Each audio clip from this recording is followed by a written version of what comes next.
This is Orson Welles, speaking from London.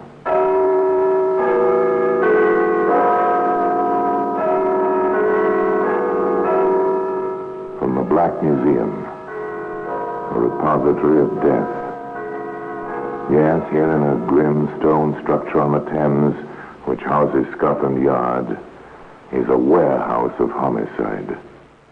Here, everyday objects. A silk scarf, a length of twine, a child's toy, all are touched by murder.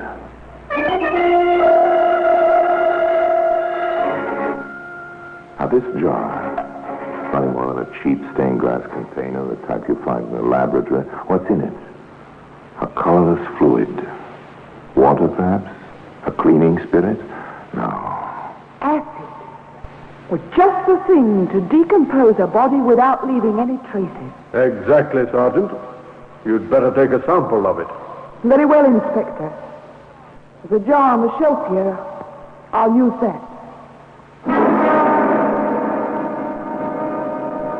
Today, that jar containing the acid sample can be seen in the Black Museum.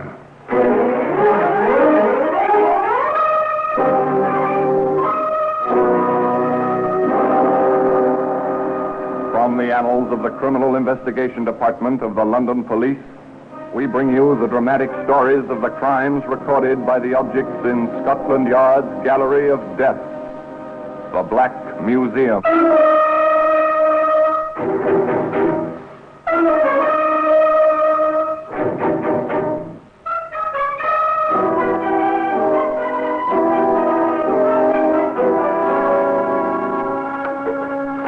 And here we are in the Black Museum, Scotland Yard's Museum of Murder.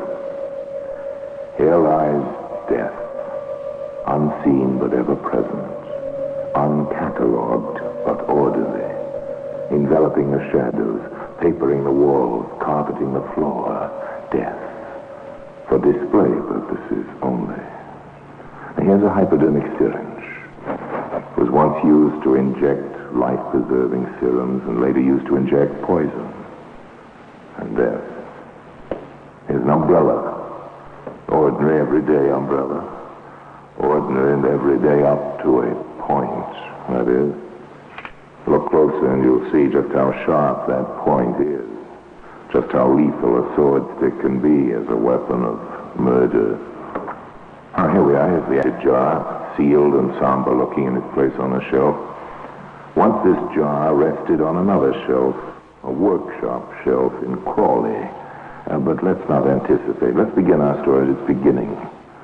Not on a shelf of a workshop in Crawley, but in the dining room of a hotel in Kensington. It's dinner time. One corner of the room, at a table set for two, sits an attractive, fashionably dressed woman. She's joined by another equally as attractive and equally fashionably dressed. Agnes. Oh, Lenny. I'd almost given you up for lost. Sorry if I kept you waiting, my dear. But just as I was leaving my room, I ran into Mr. Hart. He's such a lovely man. I simply couldn't resist stopping to have a few words with him. Mr. Hart? The nice-looking one I pointed out to you at lunchtime. Oh, yes, of course. He really is the sweetest thing. And so friendly. I thought he looked rather intriguing. You must introduce us. I will, my dear. And sooner than you think. I've asked him to join us when he comes down. You don't mind, I hope. Oh, the contrary. I'm so glad. I know you'll like him. Isn't that him coming in now? So it is. Over here, Mr. Hart. Forgive me for keeping you so long, Mrs. Regan. I had a little bother with my necktie. Oh, please don't apologize. I only just arrived this minute myself. Oh, I'd like you to meet a very dear friend of mine, Mrs. Lansbury. Agnes, Mr. Hart. How do you do, Mr. Hart? Delighted, Mrs. Lansbury. I do hope I'm not intruding. Oh, a perfectly horrible thought. Of course you're not, Mr. Hart. Do sit down. You're very kind. What a thorough gentleman he was. And so amusing. So very, very amusing. Oh, Mr. Hart, I do declare, it's a long time since I've laughed so much. or enjoyed a meal so much. Oh, save the latter compliment for the hotel cook, Mrs. Regan. And now I really must ask that you excuse me. So soon? You won't take coffee with us? Oh, much as I'd like to, Mrs. Regan, I'm afraid not. I have some rather pressing business to attend to this evening. Business that won't wait, even for coffee. Some other time, perhaps? Oh, we'll hold you to that, you know. Oh, please do, Mrs. Lansbury. Please do. The two ladies, who were both widows, chatted on till late that evening, discussing the numerous virtues and charms of their newfound acquaintance, a topic that was continued the following morning at breakfast and then again at lunch. Will he be dining with us this evening? I'll ask him when he comes in. Don't forget. As if I could, my dear. The amiable Mr. Hart proved only too ready to accept a second dinner invitation and a third. He appeared to enjoy the two ladies' company as much as they did his. But it was upon Mrs. Regan that he centered most of his attention. I thought of taking a stroll in the country this afternoon, Mrs. Regan. You wouldn't care to join me, I suppose? Why, I'd love to, Mr. Hart. I simply adore the country. Fine. We'll start out straight after lunch. The country stroll agreed with Mrs. Regan, as proved by the healthy flush in her cheeks that evening as she sat down to dinner with Mrs. Lansbury. You're looking very radiant tonight, my dear. Oh, am I? Your afternoon jaunt with Mr. Hart appears to have brought about a most desirable effect. It was rather refreshing. He's not coming down this evening? He has another business engagement. Oh. What exactly is his business, my dear? Well, I'm not sure. He never really discussed it with me. Pity. Oh, by the way, I'm off to town to do some shopping tomorrow afternoon. I thought we might go together. Oh, I'm sorry, dear, but I'm afraid I've made other arrangements. Oh? Yes, I promised to meet Mr. Hart. We're going to Crawley for the afternoon. Oh, how nice for you. You don't mind? Oh, no, of course not. We can leave our trip to town to next week sometime. It makes no difference to me. No, it made no difference to Agnes Lansbury. But to Renee Ashcroft Regan, it made a great deal of difference. The difference between life and death.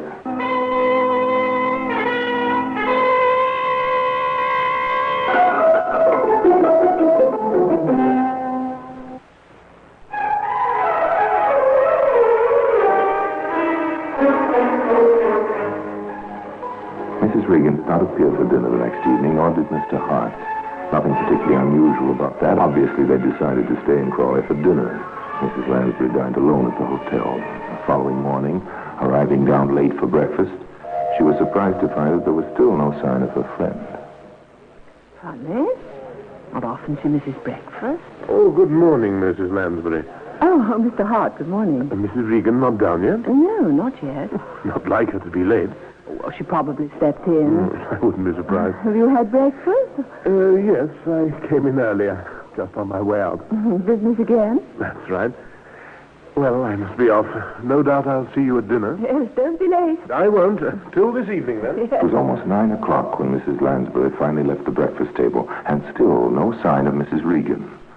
Strange Mr. Hart had not mentioned their visit to Crawley the previous afternoon, but perhaps the dear man preferred to keep it a secret. One never knew what sort of gossip could spread itself about a hotel, even a spark of encouragement. Still it did seem rather odd. It seemed even more odd when Mrs. Regan did not appear for lunch. A feeling of uneasiness crept over Mrs. Lansbury. Perhaps her friend was ill. She would make some inquiries. Oh, boy. Yes, ma'am? Have you seen Mrs. Regan about at all this morning? Mrs. Regan? No, madam. Not that I can remember. Well, perhaps you'd better take me to her room. Very good, madam. This way. The bellhop looked pretty in his blue uniform with a red braid and brass buttons. Such a fresh young face. So unspoiled looking and clean. With a quick, toothy smile. Not as engaging a smile as Mr. Hart's, perhaps, but nevertheless quite attractive in its way. Here we are, madam. Oh, thank you. Oh, here. Thank you, madam. Anything else you might be wanting? Well, I'm not sure yet. Just a moment.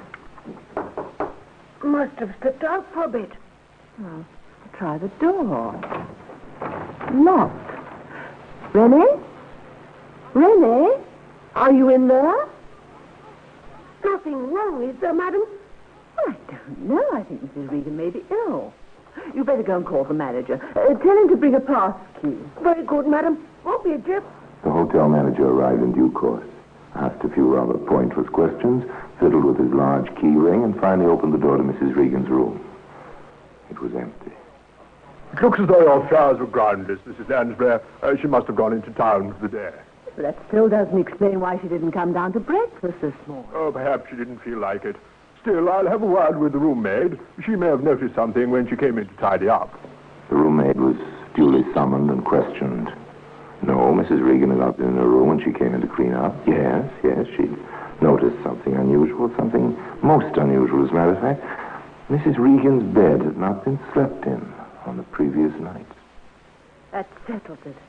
Something's happened to her. I can feel it. She's met with some kind of accident and... Pray calm yourself, Mrs. Lansbury. I'm sure there's... Well, how can I calm myself when my closest friend has disappeared into thin But, air? my Well, darling, the police that- must be informed at once. Oh, come now, Mrs. Lansbury. Let's not be too hasty. Well, please don't argue with me, Mr. Stewart. I want them contacted immediately. Very well, if you insist. But I would ask you to refrain from mentioning the matter to any of the other guests, at least until we have something definite. At the hotel manager's request, Mrs. Lansbury agreed to keep silent. But being a woman, she could not keep entirely silent. She had to confide in someone. Naturally enough, the someone she confided in was the benign Mr. James Gerald Hart. His concern was touching. Dear me, this is most upsetting, Mrs. Lansbury. When was the last time you saw Mrs. Regan? Just after lunch yesterday. She was on her way out. Did she by any chance say where she was going? Well, Mr. Hart, as a matter of fact, yes, she did. Oh? Yes, she said she was going to meet you in town, that you were going down to Crawley together. Did she meet you, Mr. Hart? Well, no, she didn't. That's just what I was about to tell you. I'd arranged to meet her outside the Army and Navy Stores in Victoria Street at 2 o'clock. I was there on time, and I waited over an hour, but she didn't show up. Oh. Have the police been contacted? Well, yes, the hotel manager, Mr. Stewart, gave them a ring shortly after lunch. They hadn't been here? Well, not that I know of. You know, I rather think it might be an idea if we went round to the station and had a word with them ourselves. We may be able to give them some lead or other. What do you think? Oh, I think it's an excellent idea, Mr. Hart. As a matter of fact, I was hoping you'd suggest it. Good. We can go straight away. I'll get my hat and coat and join you in the lobby in 10 minutes. And so it was that the disappearance of Mrs. Renee Ashcroft Regan was confirmed. Mr. Hart repeated his story of the proposed Crawley visit to the police, and that story was accepted. At that time, there was no reason at all why it should not have been. Well, today evidence to the contrary can be seen in the Black Museum.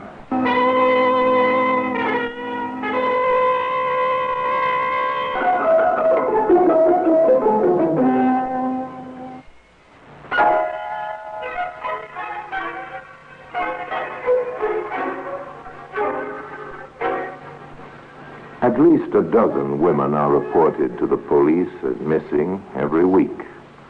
Renee Ashcroft Regan was only one more female whose name and description had to be distributed to every station in the Metropolitan Police Force's area and printed in the current editions of the Police Gazette. Routine, nothing more.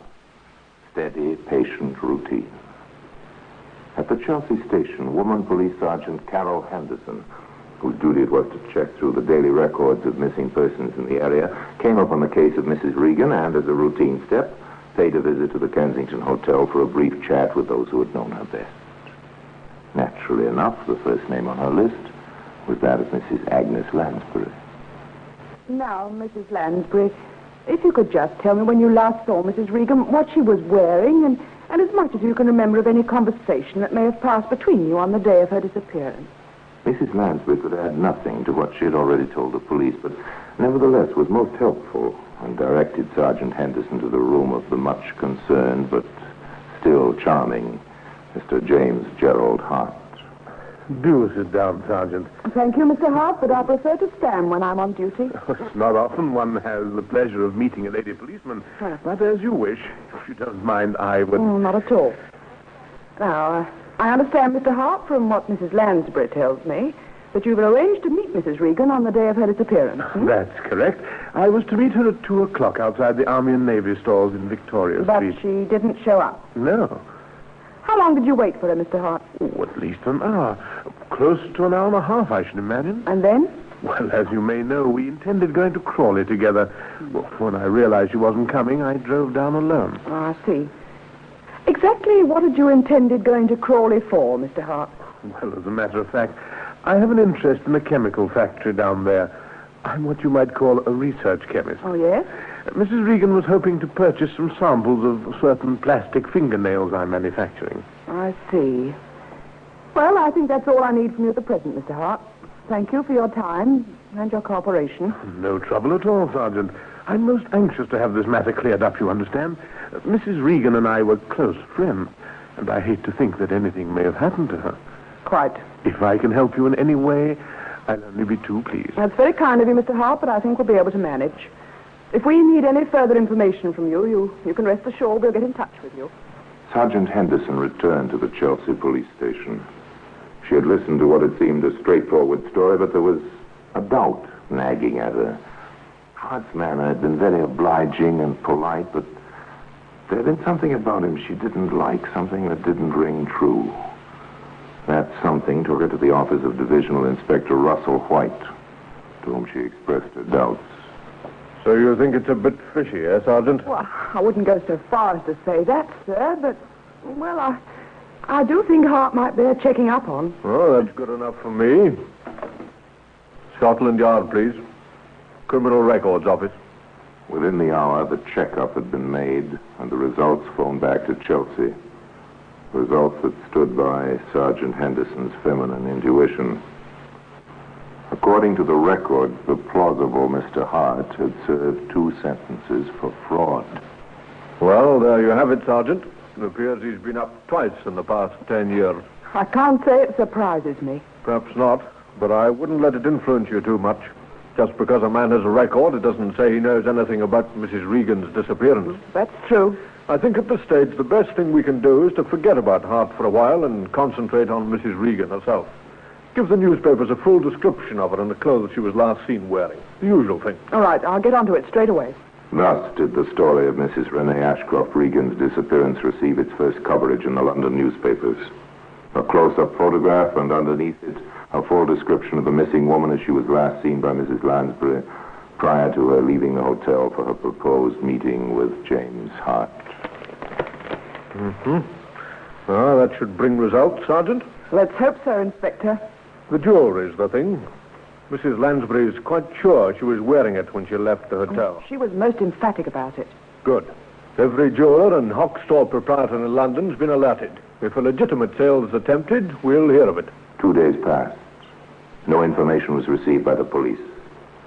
Then, on the 3rd day, word came through that a Persian lamb coat very similar to the one worn by Mrs. Regan at the time of her disappearance had been found in a cleaner's shop near Crawley. It was later identified by Agnes Lansbury and then brought to the Chelsea police station for analysis. Laboratory tests, however, failed to uncover any further leads. Nothing more, Inspector? I'm afraid not. Pity it went through the wash before it was noticed. Yes. Still, I suppose we shouldn't complain. At least we know now, without a shadow of doubt, that something has happened to Mrs. Regan. And also that it happened somewhere in the vicinity of Crawley, which is where she was supposed to have been going with Hart. A further 2 days passed. Then came the information that Inspector White had been waiting for. A report was received that jewelry fitting the description issued by the police and newspapers had been offered for sale to the proprietor of a second-hand store in Horsham.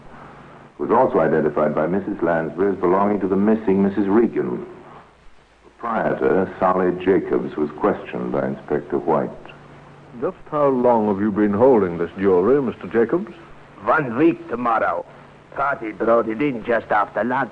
Well, that fits. And this party gave his name as Jones, you say? Well, here's the ticket. John Jones. You couldn't give us a description of him, I don't suppose?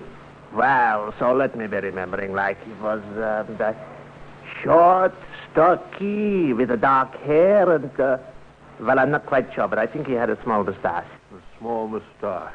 Anything else? Well, not that I can bring to mind, no. Yes. Well, it just so happens, Mr. Jacobs, I have a few photographs in my pocket of men who could fit the description you've given me. I wonder if you'll take a look at them. Well, what have I to lose? What about this one? No. This? No, that's nothing like it. How about this one? Well? Aye, that's him.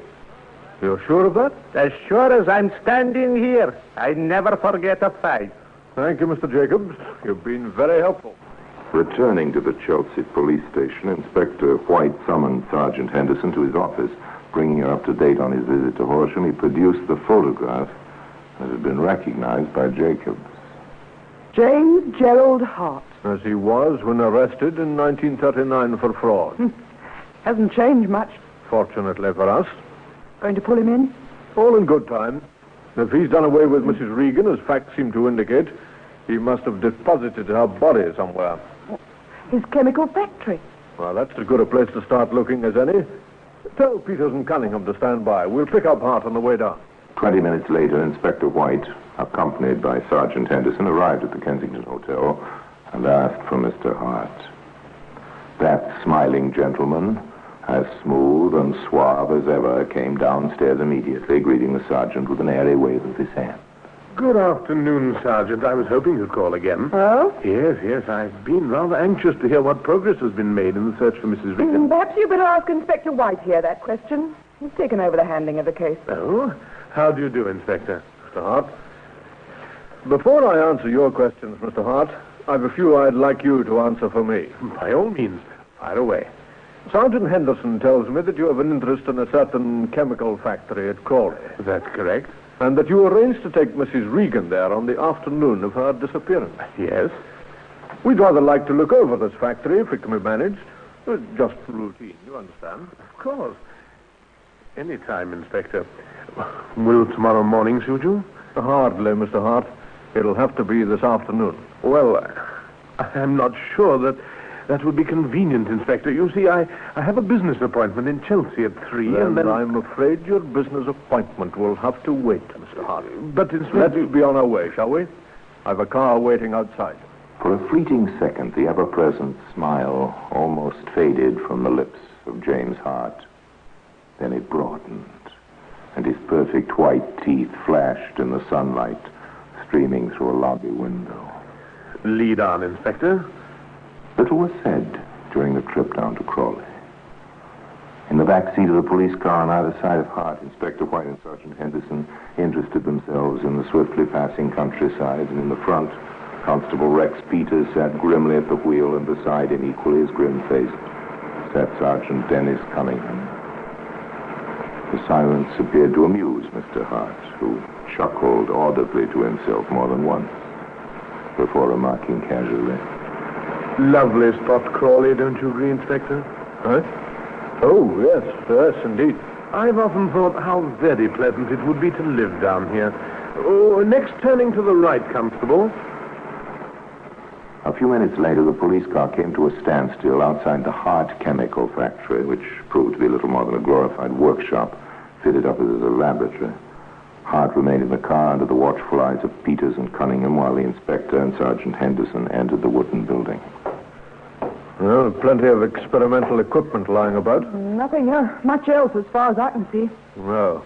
Certainly no corpus delicti. Hold on. What's in those drums over there? Looks like some kind of oil. Yes. Oil be hanged. It's acid. Drums of acid in a laboratory. Nothing very odd about that, unless that acid happens to contain the undissolved remains of a human body. Acid. Just the thing to decompose a corpse without leaving any trace. Exactly, Sergeant. But in this case, I think it may have left traces. Look, floating on the surface. Looks like a piece of bone. With particles of flesh still clinging to it. You'd better take a sample of the acid itself. Siphon it out. Very well, Inspector. There's a jar on the shelf here. I'll use that. James Gerald Hart made no attempt to deny the accusation of murder that was subsequently leveled at him. On the contrary, knowing the game was up, he admitted his guilt freely, stating that he had first shot Mrs. Regan and deprived her of her clothing and jewelry, then deposited her body in the drum of acid, a sample of which today occupies this position of honor in the Black Museum.